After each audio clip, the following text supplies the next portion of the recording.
নির্বাচনী ইশতেহারের সাথে সঙ্গতি রেখে আগামীতে প্রকল্প বাস্তবায়ন করা হবে বলে জানিয়েছেন অর্থমন্ত্রী আমির খসরু মাহমুদ চৌধুরী। সচিবালয়ে জাতীয় অর্থনৈতিক পরিষদের নির্বাহী কমিটি একনেকের সভা শেষে তিনি সাংবাদিকদের বলেন, বিগত সরকারের সময় নানা অজুহাতে প্রকল্প গ্রহণ করে জনগণের ট্যাক্সের টাকার অপব্যবহার করা হয়েছে। আখতারুজ্জামান রকির আরও একটি প্রতিবেদন।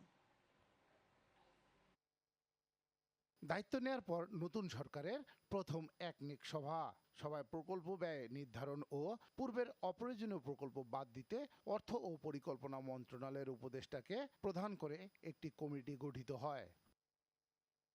সভায় মোট ১৯টি প্রকল্প উপস্থাপন করা হলেও পর্যালোচনা হয় মাত্র ৭টি প্রকল্প নিয়ে। এর মধ্যে ৬টি পাশ হয়েছে।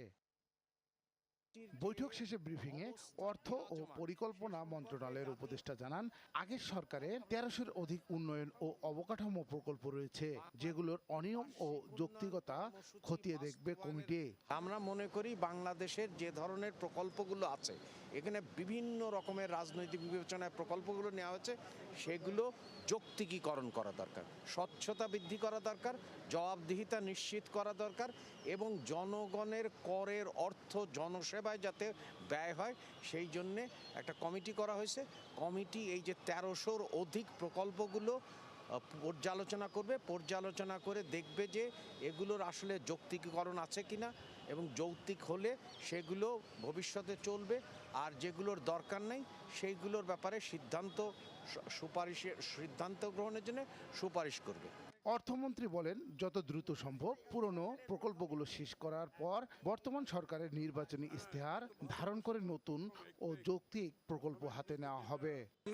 অনেকগুলো প্রকল্প প্রশ্নবিদ্ধ হচ্ছে বিভিন্ন কারণে, মূল্যায়নের কারণে, এটা যৌক্তিকতার কারণে প্রশ্নবিদ্ধ হচ্ছে। সুতরাং আমাদেরকে খুব কেয়ারফুলি যেতে হচ্ছে, কারণ বাংলাদেশের জনগণের টাকা তো এই টাকা তো প্রতিটি টাকা ব্যয়ের পেছনে বাংলাদেশের মানুষ এইখান থেকে তার টাকার মূল্য পাচ্ছে কিনা, তার বিনিয়োগের উপর রিটার্ন পাচ্ছে কিনা, এখানে জব ক্রিয়েশন হচ্ছে কিনা, তো অনেকগুলো বিষয় বিবেচনা করতে হচ্ছে। আলোচ্যসূচিতে থাকলেও সভায় তোলা হয়নি আলোচিত পদ্মা ব্যারেজ প্রকল্প এবং সচিবালয়ে ২১ তলা ভবন নির্মাণ প্রকল্প।